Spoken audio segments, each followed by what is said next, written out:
This is an iHeart podcast. Guaranteed human.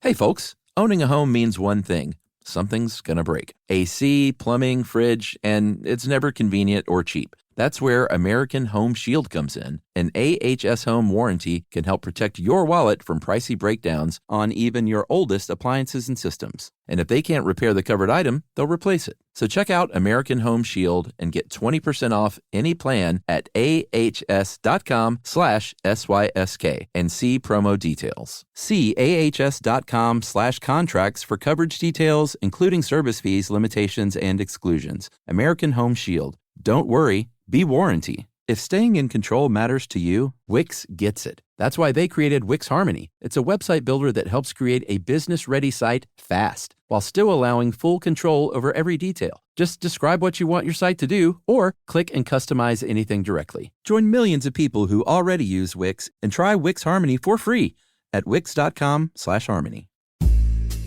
Hey everybody, guess what?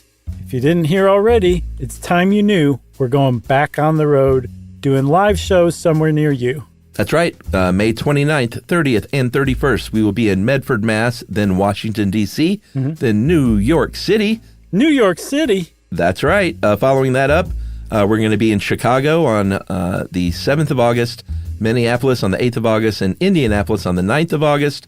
And then we're going to wind out the year in September in Durham, North Carolina on the 5th, and then right here in Atlanta on September 7th. Please come out and see us live. It's a great show. You're going to have a great time, and we look forward to seeing everybody. Yes.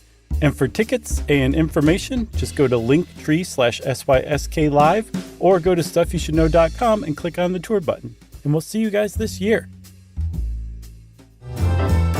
Welcome to Stuff You Should Know, a production of iHeartRadio.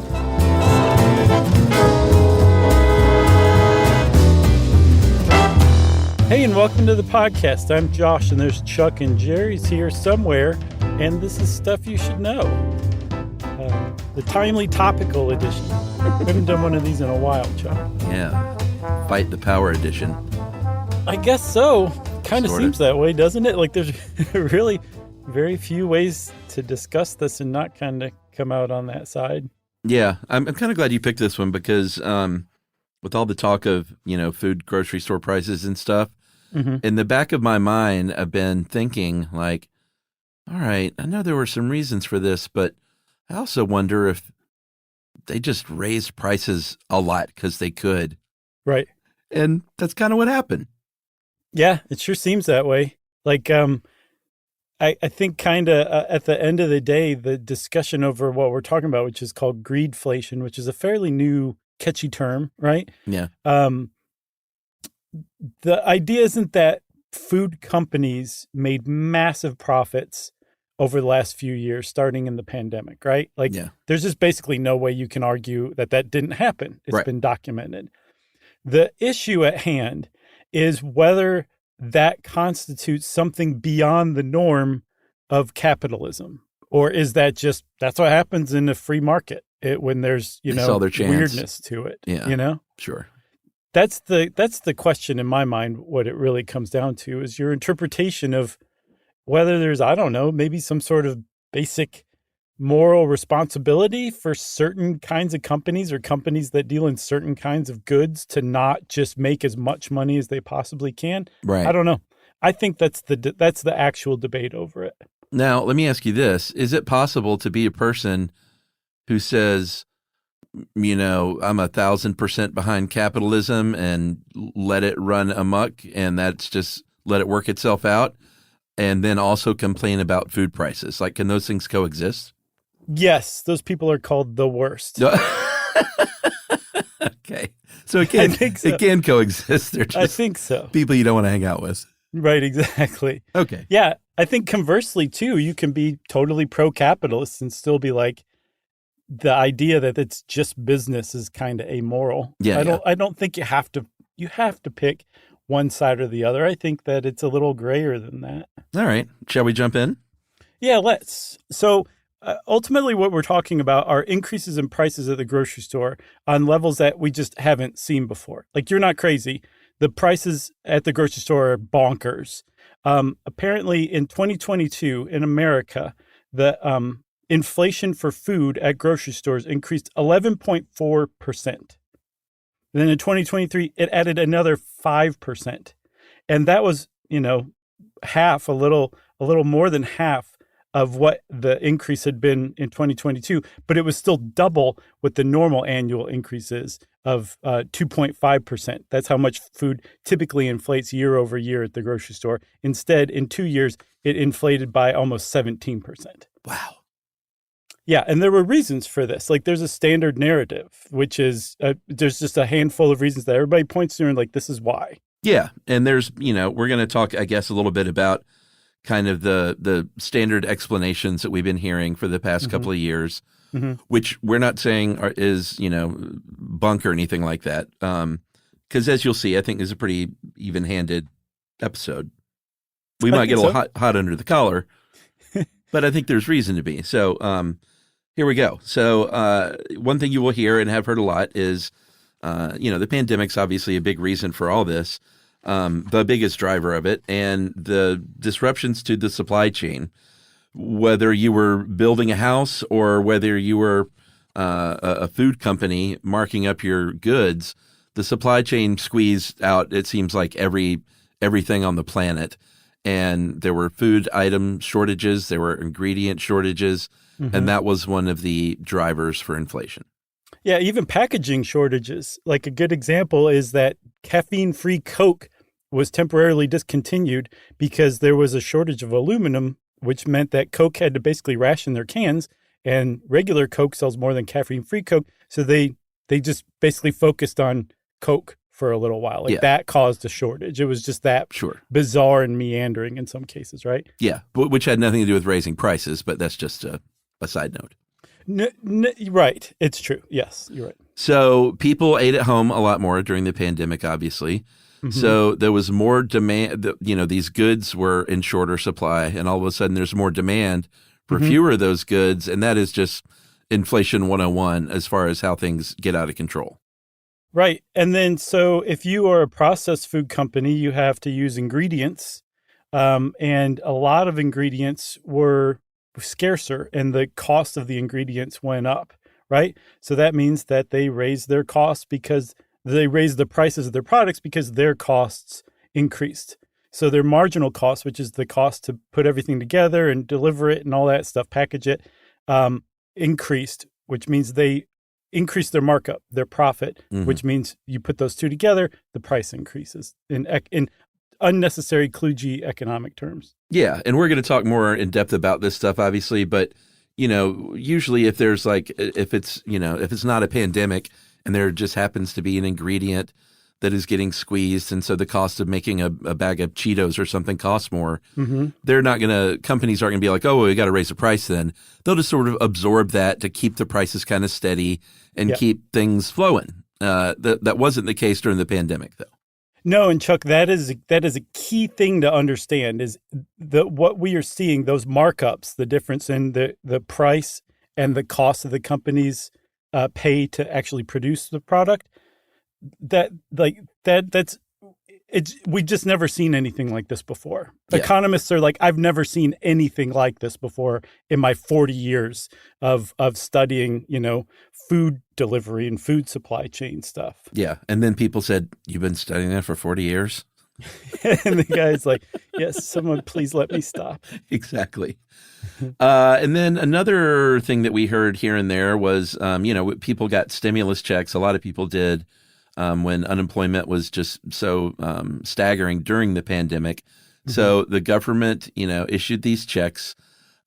People had a little more money in their pocket to spend, which was the idea. And demand increased. And so that pushed prices higher. The thing is, though, Europe experienced the same inflation we did, sometimes even worse as far as food costs go. And they didn't get stimulus checks. So that one is a little confusing, I guess, is the easiest way to say it. It is, but just based on classic economic theory, there's just no way it didn't have some impact. You know what I mean? Yeah, sure. In a way, you can also point to it as being a very unusual factor that took place within the context of a larger unusual period, which was the pandemic. Right. You also had other things going on at the same time, like the pandemic wasn't enough. There were tons of bouts of avian flu that was killing hens left and right. And I guess fryer roasters, the kind you eat too, those chickens. Sure. So there was less chicken to go around and less hens to lay eggs, which meant the price of eggs and poultry would increase. What's interesting about that is that as more hens were hatched and started laying more eggs and the supply came back, the price of eggs went down. And that is weird in the context of what's been going on lately, too. Yeah, absolutely. And we'll talk about eggs more because, believe it or not, eggs are a big story. Yeah, it's a huge story. Yeah. And then, of course, the thing we heard a lot about was the war in Ukraine. That was another sort of coexisting situation alongside the pandemic, which disrupted wheat exports. When you're a European country, the United States, and you squeeze sanctions onto Russia, they're going to squeeze right back and say, well, we've got oil that we're not going to supply you anymore. And that squeezes everything. And all of a sudden, grain exports, especially wheat, went up, which affects the cost of a lot of foods. Yeah, because the global economy is so interconnected that, like, if Europe is paying higher energy prices, that's definitely going to affect the price of the things that American companies are importing from Europe, right? Yeah. So all those things put together added up to that unprecedented increase in prices in the grocery store. All right. So those are a lot of the reasons that we've been hearing about, over the past few years. But as far as like what this actually looks like in a grocery store, I thought, we thought it'd be helpful if we break down just what this looks like for just a person walking in a grocery store. Okay, so I'll be that person walking. Okay. I've got a hat on. Just imagine I have a cool hat on, okay? I'm walking into the grocery store. I don't know if I've ever seen you wear a hat. Weirdly, though. Like, I look weird right now. Well, it's because you're wearing a hat. And I'm walking in place, but weirdly. I think I've seen you walk in place, but I've never seen you wear a hat. So if you talk to the USDA, they will say the price of food in the United States was 25% higher this last year in 2023 than it was in 2019. What? And that was higher than every other category on the planet except for transportation. And that's why people are probably like, you should also do on a white airline, why it costs, $1,000 to fly from Atlanta to New York now. Does it Actually, really? No, that's not true. But just airline tickets are ridiculous now. Yeah. Do you remember when you used to get on a plane and it'd be like a third full and they'd still take off? They didn't cancel it? Yeah, which that's no good. Let's fill the planes up. For sure. But I mean, but sure. Now it's just cutthroat. It's like the opposite. It's like, oh, you paid for your ticket a month ago? TS, you're off the flight. Yeah. And the expense. Anyway, all that to say that food prices rose over that 3-year period or 4-year period more than any other category except for transportation. And I believe you already talked about the food increase percentage-wise. But if you're in a grocery store, sir, with a hat, weirdly walking in place, why don't you start coming forward? Okay, here I come. Take off your hat when you enter, like a good gentleman. No, I'm going to leave the hat on. Okay, sure. It's a really cool hat. All right. And you might notice that loaf of bread over there, just that white sandwich bread, is 22% more expensive than it was just 2 years ago. Good. And, sir, I see you're thinking well, forget that. I'm going to bake my own bread. Mm-hmm. Well, good luck with that, too, because that all-purpose flour is 21% more expensive, and butter is 31% more expensive. So don't even think about baking a birthday cake. I can't even get a break on butter. I know, butter is, I ate that stuff right off the stick. So okay. I'm still the guy in the hat. I'm moving down another aisle. I'm like nuts to making my own bread. I'll just eat a bunch of ultra-processed stuff because that's dirt cheap. Everybody knows that. Surely that hasn't increased in price. No. Set you up. And since you said nuts, why don't you go ahead and get some of those nuts? Because they're about 16% more expensive. Well, they make me pack on too much weight anyway, so I'm fine with that. And by the way, sir, with the hat, I want to remind you that these stats for processed foods are just over 1 year. Whoa. From 2022 to 2023, you're paying 16% more for the salties, 16% more for those cookies, 18.5% more for that granola bar you think is healthy. And if you want a little fruit snack, almost 24% more expensive. Not the fruit snacks? Yes, the fruit snacks. Chuck, this skit has gotten really dark. As dark as Halloween? Pretty dark. No, actually, no. You're right. Halloween was a bloodbath, especially if you're talking fun-sized Snickers. Because get this. This is crazy. I mean, even Halloween, normally Halloween prices are beyond nuts, but this is just really bad. A bag of fun-sized Snickers went from 2021 to 2022. It increased by 140%. You could have gotten a bag of fun-sized Snickers for $5 in 2021. You paid $12 the next year. All right. Well, there's nothing fun about that.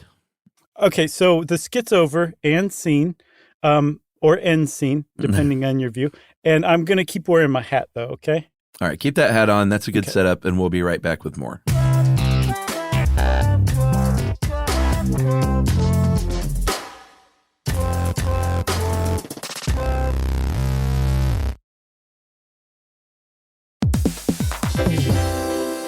Have you ever invested in something that seemed incredible at first but didn't live up to the hype? Well, marketers know that feeling. They optimize for the numbers that look great, impressions, reach, and reacts. But when they don't show revenue, well, that's a not so great conversation with the CFO. LinkedIn has a word for that: bull spend. That's right, because you need to invest in what looks good to your CFO. LinkedIn Ads generates the highest ROAS, 121% of all major ad networks. You can reach the right buyers with LinkedIn Ads, and you can target by company, industry, job title, and more. So cut the bull spend. Advertise on LinkedIn, the network that works for you. Spend $250 on your first campaign on LinkedIn Ads and get a $250 credit for the next one. Just go to linkedin.com/SYSK. That's linkedin.com/SYSK. Terms and conditions apply.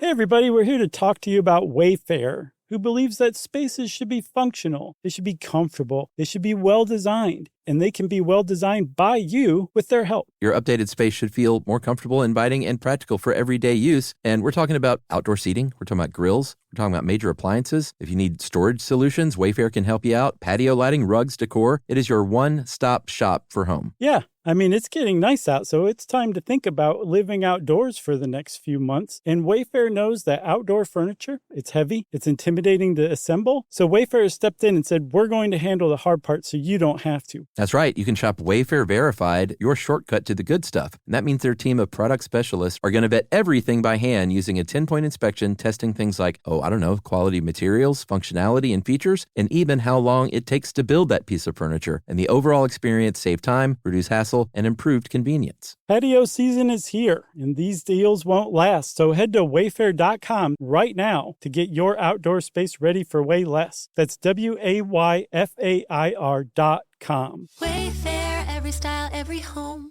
Introducing the all-new Mazda CX-5, featuring more connection. Hey Google, where's the nearest Pilates class? Safety that has your back.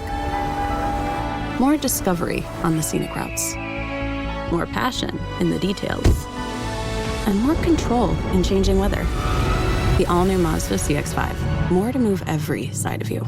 See it in 5 films at MazdaUSA.com/5sides. Google is a trademark of Google LLC. Sequences shortened and simulated.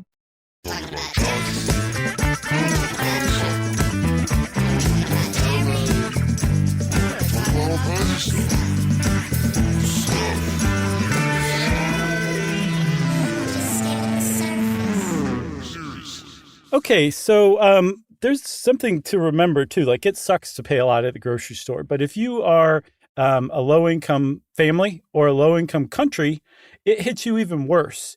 Because increases in food prices are regressive. They have the largest impact on the people who have the least amount of money because those people spend a far greater proportion of their household budget or their national budget on food than wealthier people do. They just have less money, so they still need food. It's not something that you can skip very easily, and eventually you're going to have to eat. So it's an essential thing to buy, and you don't really have much of a say in it if the food prices keep rising. So it's really important to keep that in mind, that it's not just an annoyance. It's not just a dent in your pocketbook. It actually has pushed people into poverty classes in different countries, in developed countries, because food prices they were kind of close on the border to begin with, and then the pandemic came along, and as the food prices increased, they were pushed into poverty categories. Yeah, if you look at the food price index, the 5 categories, meat, dairy, cereals, vegetable oils, and sugar, increased 57% all over the world over a 2-year period from 2020 to 2022. Mm-hmm. And then a couple of years later, here in 2024, some prices have come down, some quite a bit, eggs especially. And again, we'll talk about eggs a little more. They're ones that really kind of reset back down again. Right. But not everything. And just over a 2-year period, a 57% increase in meat, dairy, cereals, vegetable oil, and sugar is going to have a real impact on, like you said, on families in the United States that don't have as much money, and certainly hundreds of millions of people all over the world in countries that didn't have so much money to begin with. Right. So that's one side of it. Like, this is actually affecting and impacting people in very extreme ways. Yeah. So on the one hand, you have people who are being pushed into poverty. On the other hand, you have the food producers who are benefiting tremendously, like in like record degrees in some cases. You mean these hundreds and hundreds of corporations that own all these food companies, right? No. Chuck, do you have 5 fingers and 5 toes on each hand and foot? Still, yes. Luckily. Well, then you can more than count the number of conglomerates essentially running the food supply in the developed world. Yeah, I mean, we were being kind of cheeky there, but that's we've talked about this before, the fact that there are just a handful of huge corporations that own almost every food, and this is obviously discounting the little indie brands and stuff like that. They're out there doing their thing. Most of those are trying to get bought by one of these companies. Yeah, I was going to say more and more they're a portfolio of one of these larger brands. Yeah, looking for that, big money exit, and good for them. But point is, there are just a handful of these big corporations, and if you sit down to any of their CEOs and grilled them over this cost increase, they're going to talk about those things we talked about at the beginning. They're going to be the pandemic inflation was out of control, and there wasn't anything we could do. We were forced to raise our prices to remain profitable, and we're not saying that you shouldn't make a profit or anything like that. Like, we get it that these are for-profit companies, and those costs definitely did go up, and they maybe could not take that all on the chin. We're not arguing for that. But if they then raised those costs and said, all right, well, we have to account for this so we don't lose our profit margins, and they accounted for that, then their profit margin should have been about the same. And they should have been like, all right, well, we didn't lose a lot of money. We stayed about the same because we accounted for those costs. But that's not what happened. Yeah, their profits didn't increase in step with their costs. They increased plus some, right? Plus a lot. Right, plus a lot. So Tyson Foods, a huge producer of chicken in the United States, in the first quarter of 2021 to the first quarter of 2022, they doubled their profits. Not their revenue, their profits. Yeah. Doubled, okay? 100% times 2, doubled. Yeah. That's important. And that's 1 year over year. Cargill, another huge conglomerate, they had a record $6.68 billion profit in 2022, double its profit 2 years before. Yeah. I mean, overall, food corporations had their largest profits during the pandemic, during peak inflation, when everyone was getting squeezed and hurt the most. Food corporations recorded their largest profits in 70 years. Right. And some of them even did while they were losing sales. Like General Mills sales were declining by like 9% in 2021 and another 4% in 2022. And yet at the end of 2022, their profits were up 97% over the 2021, I believe. So here's where the sticking point is, Chuck. This is where views diverge, because this is documented fact. Is that just to be expected? Like, do people who are mad about this greedflation idea not understand basic capitalism? Or do they have a point in saying, like, this is approaching and probably has passed amorality? Yeah. I mean, that's a question. If you look, we're talking about corporations, but if you look at people, there were 62 new food billionaires over that 2-year span from 2020 to 2022. And they calculated, this is Oxfam who calculated this stuff, that the food billionaires, which those two words is interesting together, food billionaire. Yeah. Those food billionaires made more money during the 2 years of the pandemic than they did in the previous 23 years combined. That's the stat of the show. So economists have started to dig into this, and just like about anything else, there's liberal economists, there's conservative economists, and depending on where you fall, you probably either agree yes, this is greedflation, or you're like, no, people don't understand. This is just basic capitalism. Yeah, we can look at actual numbers though to help people make up their own mind. There's a nonpartisan group called the Economic Policy Institute that we've talked about before on the show. And they looked at factors that contributed to these higher prices over the last few years. And they identified 3 major components of costs for a category, goods and services, which food was a part of, which are unit labor costs, which are, the workers, what you pay a worker, their salary, their benefits, stuff like that. The non-labor costs, energy costs, transportation, debt payments, tax. I imagine for the food part, the actual food stuff is in there, right? Sure. Yeah. And then profit margin, which is that markup that we talked about, that's what's going to generate the profit for the company. And so they looked since 2020, and prices in the non-financial corporate sector, which, like we said, food's a part of that group, have increased 6.1% a year on average, which is 3 times the pre-pandemic rate of 1.8 a year. Right. Okay. So they said under normal circumstances, all these costs are actually pretty well represented in a steady way across the non-financial corporate sector. Inflation increases, you can attribute increases in price, which is inflation, to those 3 things, labor, non-labor, and profit. You can divide them up pretty clearly. Normally, the largest contributor to price increases are labor costs. In a normal economy, they contribute about 62% to inflation. The non-labor costs, which is, like you said, the costs to actually make the product and deliver it and all that stuff, it's about 27%. And normally, the profit represents about 11.5%. And you put all these things together, and that explains the increase in prices year over year, which we call inflation, right? Yeah, and that, by the way, was over a 40-year period. Yeah, so yes, exactly. That's what I'm saying. It's pretty stable, or what has been stable over the last 40 years, where it became totally unhinged from normalcy is starting in the pandemic. It's starting about Q2 of 2020, where everything just kind of went haywire, basically, according to that normal 40-year trend. Yeah. So labor costs, which over that 40 years previously accounted for about 62% of increase in costs, accounted for less than 8% this time. Right. The non-labor costs previously, if you remember, was 27%.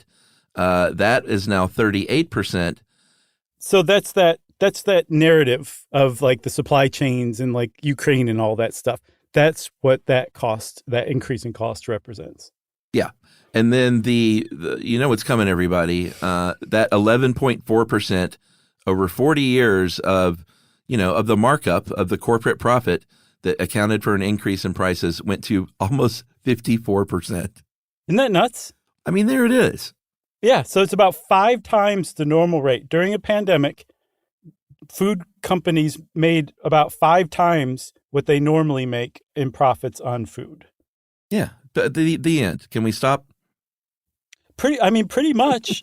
There's because everything else is just basically a matter of opinion at that point. There's no right answer, to tell you the truth. I think what's going to happen is a large enough group will decide on what they consider the right answer, and that will be how things move forward. Yeah. And it looks like the drumbeat seems to be pretty greedflation-y, like people against greedflation.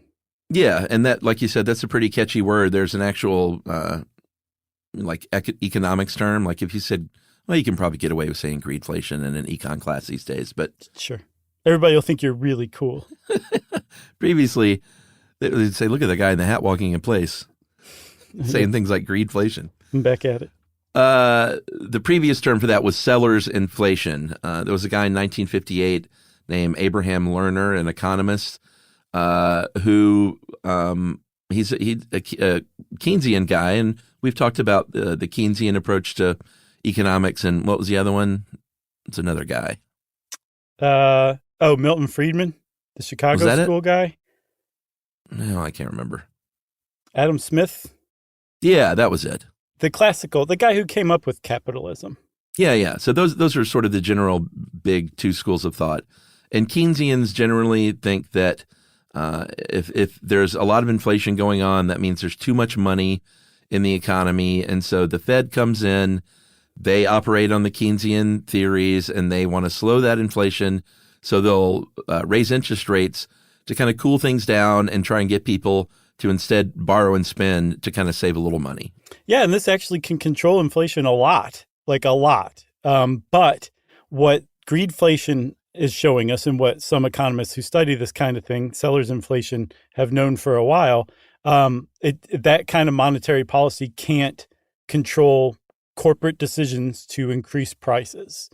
In other words, seller inflation. Right. So that's seller-induced inflation, another word for greedflation. It just is saying like the companies who sell these products are deciding they want to make more money than they did before, and they're going to see if you're willing to pay it.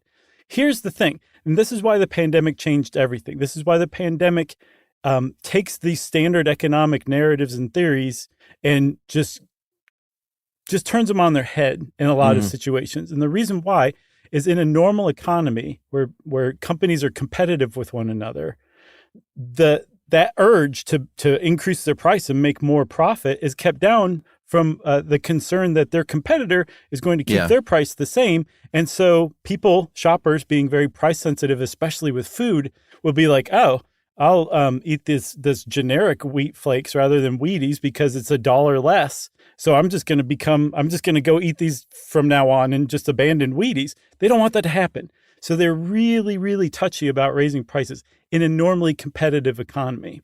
The thing is, the pandemic offered, in a lot of people's opinion, including CEOs, as we'll see, a basically once-in-a-generation opportunity for everyone to raise their prices for no good reason, essentially, because they wanted to. Yeah, I mean, there's a sweet spot if you're a company, and you're making a box of granola bars or whatever, where like you want to have that price as much as it can be without getting someone to not buy it. Right. And that's just sort of the sweet spot where they have maximized their profit, and anything beyond that might get them to, like you said, to look at another brand, or maybe to not get it at all, like to make that hard decision. So they don't fluctuate in their prices a lot. They want to keep it kind of at that maximum price where you're still going to buy it, but what essentially is quote unquote fair for everybody.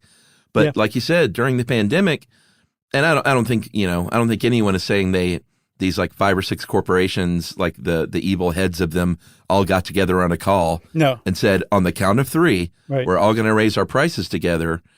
It just sort of happened that way, in that, there isn't a lot of competition, like when there's only a handful of companies. So it's not like you had to have some big wide-ranging conspiracy. You just had to basically individually agree that this pandemic was a great cover to raise prices that will never go back down. Yeah, I think that you don't need collusion. Any CEO worth their salary would see the pandemic as a great opportunity to raise prices, because there was really highly publicized reasons for why prices would go up, like the supply chain shortages, the war in Ukraine, energy prices going up.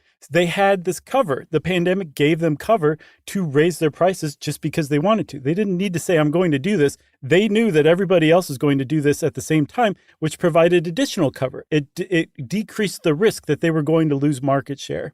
And then the other thing that kind of came together to make this a perfect storm of terribly high food prices is something you touched on. competition is less today than it was, say, 10 years ago, 15 years ago, 20 years ago, because the Federal Trade Commission and the Justice Department have kind of long been, for several decades, open for business. Like if you want to have a merger, they'll probably let you do it, and you'll become a bigger corporation and a bigger corporation and a bigger corporation. And as you grow, you control more and more market share to where today, I think 3 main companies produce 70 or 80% of the cereals on the shelves in American grocery stores.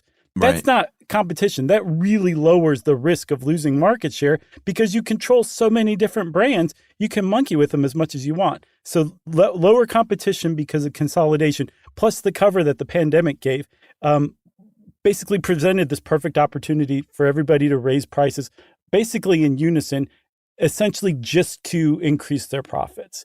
That's what we're seeing. And again, I know I've been hammering this. We come to this question again: is that amoral, or is that just normal capitalism? Yeah, and again, we're not saying cover profits because all those reasons were real. We're not saying raising their costs to so they wouldn't like start losing money. We're talking about like the kind of increases that we saw, which was 50+% profit increase. If you are the Groundwork Collaborative think tank, you can go over transcripts from these corporate earnings calls from these companies. And they're flat out saying it, like they're saying basically this is our chance at a market reset, like an adjustment. Right. We thought our products were too inexpensive before, so this is our chance to really raise these profits because we have all this cover.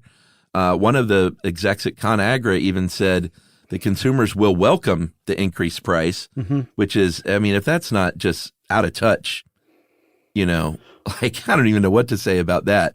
People might accept it and live with it because it's food they need, right? But no one welcomes a price increase on something. It was a really bizarre word to use, but this was like these transcripts of CEOs talking to their shareholders and major investors, and then basically taking like a victory lap, saying like, "Look at this! This is nuts! Like we're able to do this. We were able to like make all these extra profits for nothing without our costs like increasing.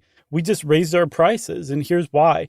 And you said something important. A lot of the story that you hear from CEOs and corporations and the people who typically defend them is that, like you said, the prices were too low before. So this gave them a chance to correct the market.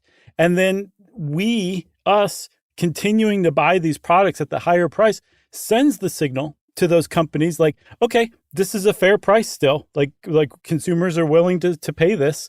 And will they pay a little bit more? Let's find out. And they'll increase prices again. And then eventually we get to a point where people are like, I'm not paying anymore. Demand goes down. Maybe the price goes down, or they hold it at that point. Yeah, and that goes back to the previous thing we were saying, where people that are upper middle class and higher can maybe complain about the cost of something, but it doesn't change how they're necessarily buying groceries.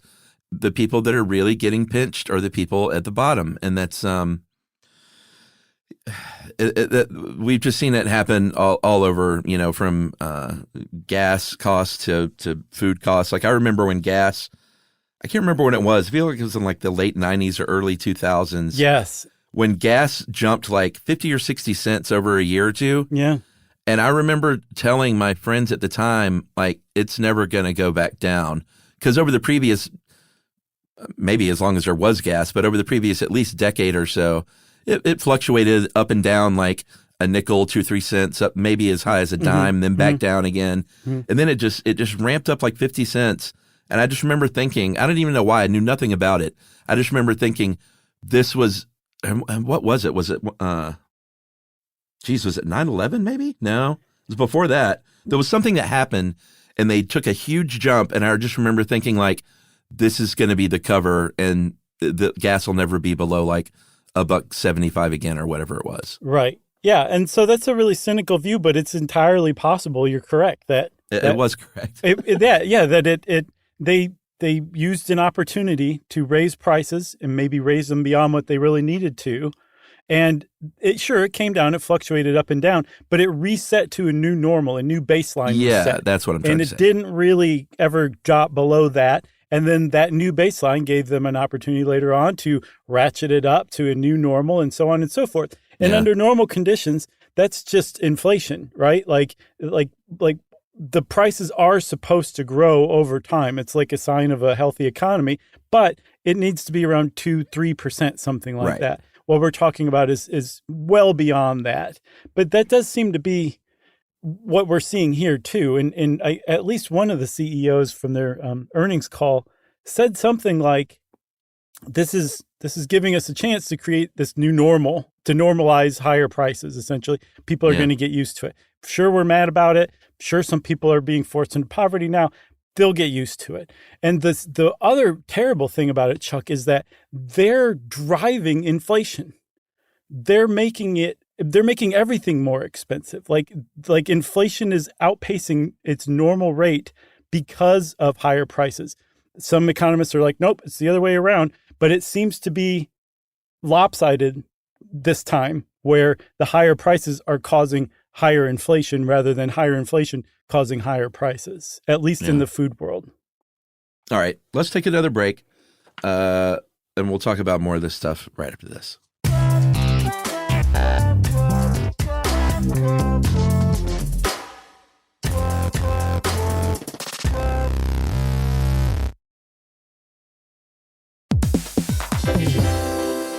Have you ever invested in something that seemed incredible at first but didn't live up to the hype? Well, marketers know that feeling. They optimize for the numbers that look great, impressions, reach, and reacts. But when they don't show revenue, well, that's a not so great conversation with the CFO. LinkedIn has a word for that: bull spend. That's right, because you need to invest in what looks good to your CFO. LinkedIn Ads generates the highest ROAS, 121% of all major ad networks. You can reach the right buyers with LinkedIn Ads, and you can target by company, industry, job title, and more. So cut the bull spend. Advertise on LinkedIn, the network that works for you. Spend $250 on your first campaign on LinkedIn Ads and get a $250 credit for the next one. Just go to linkedin.com/SYSK. That's linkedin.com/SYSK. Terms and conditions apply. Introducing the all-new Mazda CX-5, featuring more connection. Hey Google, where's the nearest Pilates class? Safety that has your back. More discovery on the scenic routes. More passion in the details. And more control in changing weather. The all-new Mazda CX-5. More to move every side of you. See it in 5 films at MazdaUSA.com/5sides. Google is a trademark of Google LLC. Sequences shortened and simulated. Dell PCs with Intel Inside are built for the moments that matter, for the moments you plan and the ones you don't. Built for the busy days that turn into all-night study sessions, the moment you're working from a cafe and realize every outlet's taken. Yeah, the times you're deep in your flow and the absolute last thing you need is an auto update throwing off your momentum. That's why Dell builds tech that adapts to the way you actually work. Built with a long-lasting battery so you're not scrambling for the closest outlet, and built-in intelligence that makes updates around your schedule, not in the middle of it. That's right. They don't build tech just for tech's sake. They build it for you. Find technology built for the way you work at Dell.com/Dell PCs. Built for you.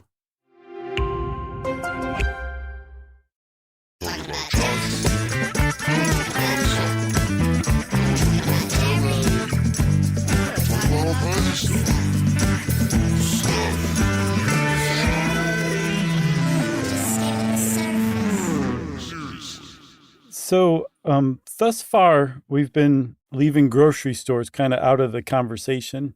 And under normal circumstances, that would make sense. Oh, okay. I was wondering if we were going to get to grocery stores. Right? Because grocery stores provide kind of a check on food manufacturers. Like the big chains, and probably even mid-sized chains, they have entire departments whose job it is to basically reconstruct all of the costs that the food producers have to get a general idea of how much they're marking up their product, right? Because the grocery stores don't want to pay any more than anybody else because they're the ones whose stores we actually go to. They have the most to lose. Yeah.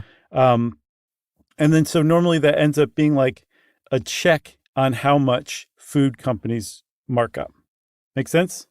The thing is, it turns out that, at least according to the Federal Trade Commission in the United States, grocery stores were profiteering from the pandemic too. God, can you believe it? Yeah, the FTC recently conducted a study of 9 different grocery stores and food wholesalers. That includes Kroger, Amazon, and Walmart.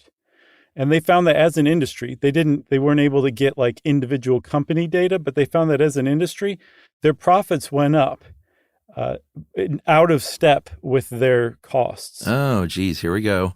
Just like the food producers, although it wasn't nearly as dramatic as the food producers. For example, in 2015, the peak markup, the peak profit was 5.6% across the industry. And then in 2021, it went over 6%. And then 2 years later, it hit over 7%. Oh, boy. And again, this is out of step with their costs. And they also found that the large chains used their clout to basically get their hands on scarce products and edged out smaller competitors. So they basically created mini monopolies in their areas, in their regions, temporary mini monopolies. Jeez. So that's a thing too, for sure. We're getting gouged both by the food companies and the grocery stores, it seems. Yeah, I mean, I can tell when I go to the grocery store, it's a big difference. Right? One thing we should mention kind of quickly here is this idea of shrinkflation, because that kind of figures in. That's another sort of sneaky way to increase profits. That is when you pay the same price for less of something that you used to get, whether it's, 5 less dishwasher detergent inserts that come in the packet, or whether it's ounces off of a chocolate bar or ounces out of a Coke bottle. The price is the same, and it's generally just like, there's nothing illegal about it, but it's like, oh boy, maybe they won't notice if we make the 2-liter Coke 1.75 liters, right, if we just keep the price the same. And that's what happens. Yeah, it's another form of inflation. Even though the price doesn't go up, as a whole, the unit price, like say the per ounce price has gone up because you get less for the same price, right? Right. People who track inflation actually adjust for that because it's so widespread shrinkflation is. But one thing that's not typically tracked is something related called skimpflation, where the ingredients or the packaging or something degrades or downgrades to save money. And that actually affects the price or the value or the quality of what you're paying for. That's not tracked as part of inflation. So there's still a way to kind of wiggle through without making it seem like you're ripping the customer off. Yeah. So you mentioned other schools of thought. We're going to talk about some of those because there is no arguing that during the pandemic that the prices just went way, way up. Like that's just, it's a fact.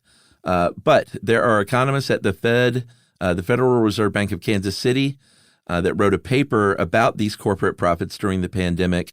And they started looking at the dates and the timing of this stuff. And they noticed something interesting, which was that the biggest price hikes happening in 2020 through about the first quarter of 2021.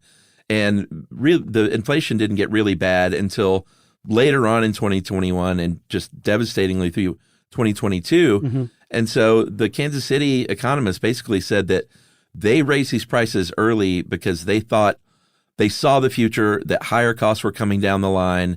So instead of waiting until that happened for a big spike in prices, let's start raising these prices now to kind of smooth things out over time. Yeah. Instead of one big increase, maybe 5 smaller increases that equal that same big increase, right? Yeah. And that makes sense. That actually is pretty smart. I mean, like if you're a business, of course you want to predict increases in cost. The thing is the fact that prices don't normally come back down. What we were talking about with your anecdote about gas going up. Yeah. When prices like of a certain type of item or whatever go up but tend to not come back down really, that they're called sticky, or they're in economic terms, those prices are downwardly rigid. They don't like to come down, right? So except for eggs. Right. Eggs are the miracle. So as companies like costs, their marginal costs to create and deliver the product go down, those prices aren't going to come down accordingly. So their profits are just going to be nicer and nicer. That is an explanation that's definitely more in step with the idea like this is just normal capitalism. Like it happened to be a seller's market during the pandemic because demand went up and companies were there to fulfill that demand, and demand drove prices up and their costs didn't increase in step. So they were able to reap a higher profit. That's kind of like that what that explanation is saying. Yeah, for sure. There are people that are like, hey, this greedflation thing, I don't agree with it. There's a guy named Eric Levitz at New York Magazine who had a very long piece critique basically on the greedflation argument and said a bunch of things that we're going to go over now. But the first one was that, hey, we've had corporate consolidation for a while now, and they could have just raised these prices whenever. So I'm not buying that this happened just during the pandemic. But what and a lot of people, including Robert Reich, who's a very smart guy, are pointing out, it's like, no, what they're saying is they gave him the cover to do that. And they've sort of admitted this on the call. So I just say throw that one out right away. Yeah, it totally discounts the idea that brands try to cultivate goodwill with their customers, that they just wouldn't care that their customers didn't like them. TS, you're going to buy our stuff anyway because we're consolidated. I agree. Let's throw that one out. All right. The next one was, and this is kind of what you were talking about, but that 54%, nearly 54% increase in corporate profits. He argues that it's the effect of inflation, not the cause, and that we've got it backwards. Josh and Chuck have it backwards. Right, exactly. That the companies were there to offer the products at the higher price, and they just happened to make this windfall, and that's just, it was in their favor, right? I mean, it's a legitimate explanation. It's just, again, it skirts that issue of whether that's okay, I guess. Yeah. And then the other thing that Levitz eventually settles on is he's like, all that stuff that people say, that pandemic narrative for higher prices, all that's correct. Demand was high. Supply was tight. True. People had way more money than they normally do. All of a sudden, Uncle Joe Biden sent them a bunch of checks. And that corporations have always been greedy. And that I take this to basically say, like, if you don't like what you're seeing, if you don't like being price gouged for food during a pandemic, then don't live through a pandemic in a capitalist country. Sorry. Right. You know? Sure. That's pretty inconvenient for a lot of people. Exactly. But yeah. And a lot of people are saying, like, no, we've got to do something about this. There's a Societe Generale banker, economist, named Albert Edwin, I can't remember, Edwards, I think. And he said that what he's seeing, this is the guy who said he's been at this for 40 years and he's never seen anything like it. He said that it's unprecedented and astonishing levels of corporate greed that we're seeing as a result of these price increases and these profit margins that we're seeing are eye-popping. This guy's an economist doing it for 40 years. He's like, this is just wrong. And he threw out something that a lot of people on both sides of the political spectrum do not like to hear. He said we should consider price controls. Like, if corporations are going to be this reckless with people's lives and, budgets, then we need to control them. The government needs to step in and say, you can't charge over this amount for this product.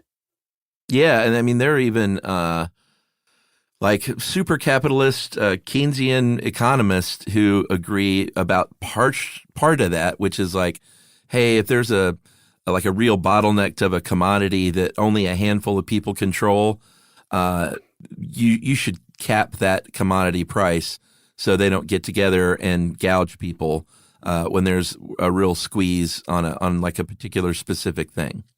Right. Not like an overall like cap on the price of cereal or something. So the thing is that there's plenty of stories, horror stories from the past where capitalist economies have tried to use price controls and that they can lead to scarcity because suppliers will be like, I'm not going to get into this business any longer. I'm getting out of it because I can't make more than what the government's saying I can make. And all of a sudden that product, say bread, is now really hard to come by because nobody's making it and demand spikes and people have to stay in line. No one likes price controls.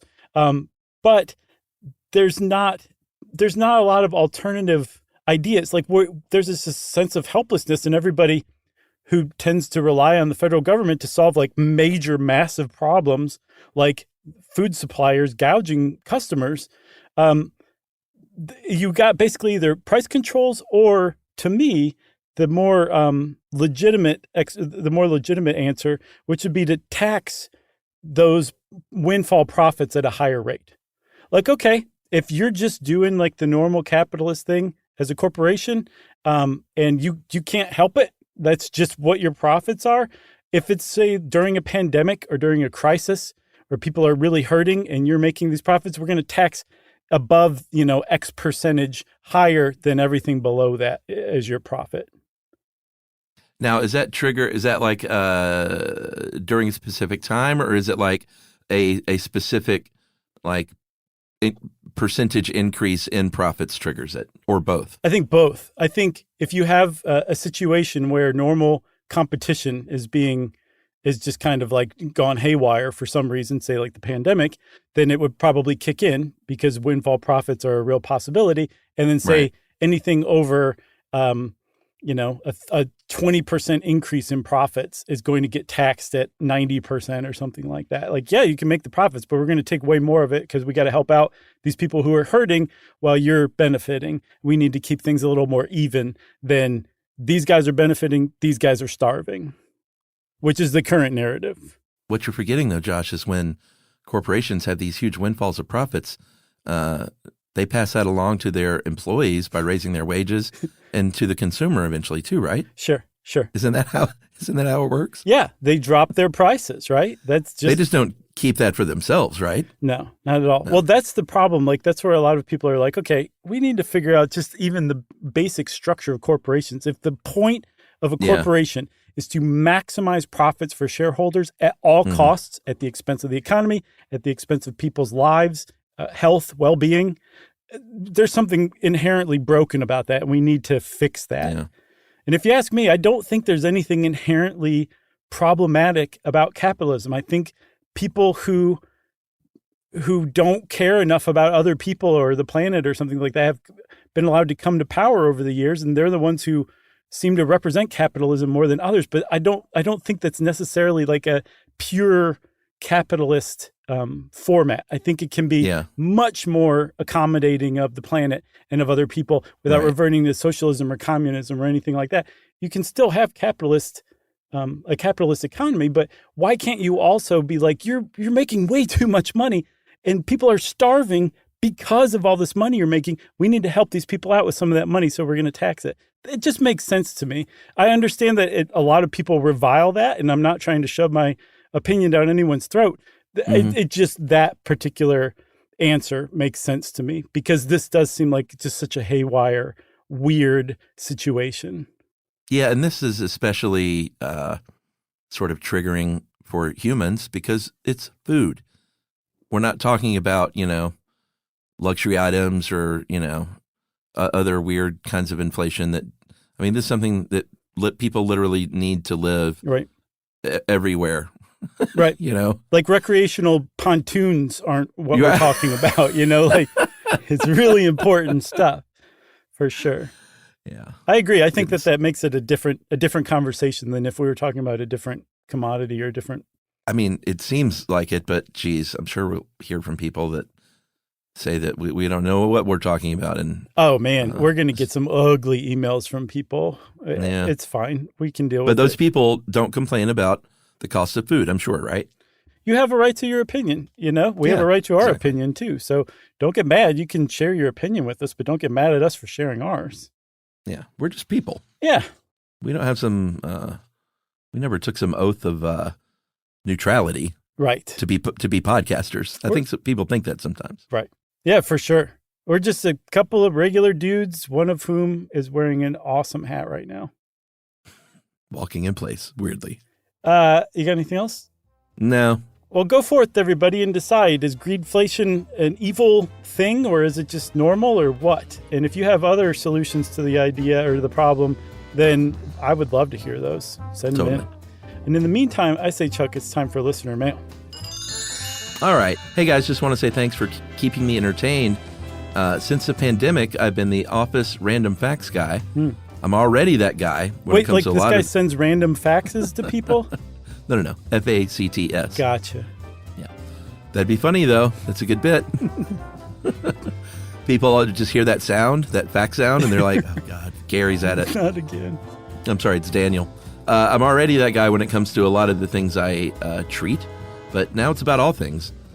Because of long rides to Ohio to see the family, my toddlers even asked for stuff you should know, specifically the fire truck episode. That's cute. Makes sense. Which can be tough to find since I'm currently working backwards from newest to oldest. I even just found out that Josh and I are birthday buddies. Oh, hey, happy birthday. That's right. And he says, and not cancers anymore? Did they change? Did they change that? I don't think so. I'll have to look into it. I have felt a little different in the last couple of years. All right. Thank you all again for the hours of enjoyment, laughs, and learning. If you do end up reading this, would you shout out my wife, Lynn, who has become a fan? So that is from Daniel Klein and Lynn and their kids. Nice. Thanks a lot, Daniel. Thank you for indoctrinating your children into the Stuff You Should Know universe. That's right. And they're also listening now to Biblical Time Machine from Dave Roos. Is it biblical or is it Bible Time Machine? Daniel says biblical, and I'm not sure, and we're not going to look it up right now. Either way, it's a top-notch Dave Roos podcast. And by the way, Dave Roos helped us with this episode, too, so that's very appropriate. Oh, that's right. Double Dave. Yep. Again, thank you, Daniel. And if you want to be like Daniel and get in touch with us, you can send us an email to stuffpodcast@iheartradio.com. Stuff You Should Know is a production of iHeartRadio. For more podcasts from iHeartRadio, visit the iHeartRadio app, Apple Podcasts, or wherever you listen to your favorite shows.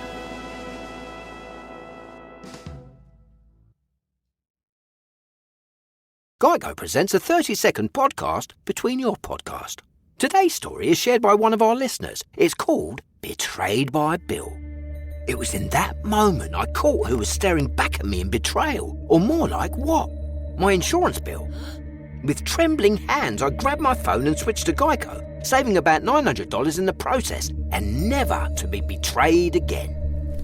Now that was bloody riveting. It feels good when the story ends with savings. It feels good to Geico. You know, you could be adored by everyone and still completely ignored by your cat. Trust me, I know. But if you feed your cat Sheba, you can go from being ignored to truly adored in 12 days guaranteed or your money back. Sheba has a full menu of products, appetizers, entrees, treats, even a kitten's menu. It's so cute. So Sheba has a product for even the pickiest eater. Like Sheba Puree, it's made with bone broth, they are chef-inspired flavors, it's got a smooth and creamy texture that cats love, and contains no corn, wheat, soy, or artificial flavors. It's food that your cat's gonna love. To learn more, check out Sheba.com. That's SHEBA.com. Stuff at Sea is a 5-night, adults-only sailing trip that brings the Stuff Podcast universe to life on board. This voyage is a culture-soaked escape where pink sand paradise meets curious minds. Sailing round trip from New York City to Bermuda on October 2nd to 7th, 2026, this voyage drops you straight into the iHeart Podcast Stuff universe. On top of the adults-only experience you already love, you'll get live podcast episode recordings, behind-the-scenes sessions, themed activations, and more unmissable onboard moments. Learn more at virginvoyages.com/stuff. This is an iHeart podcast.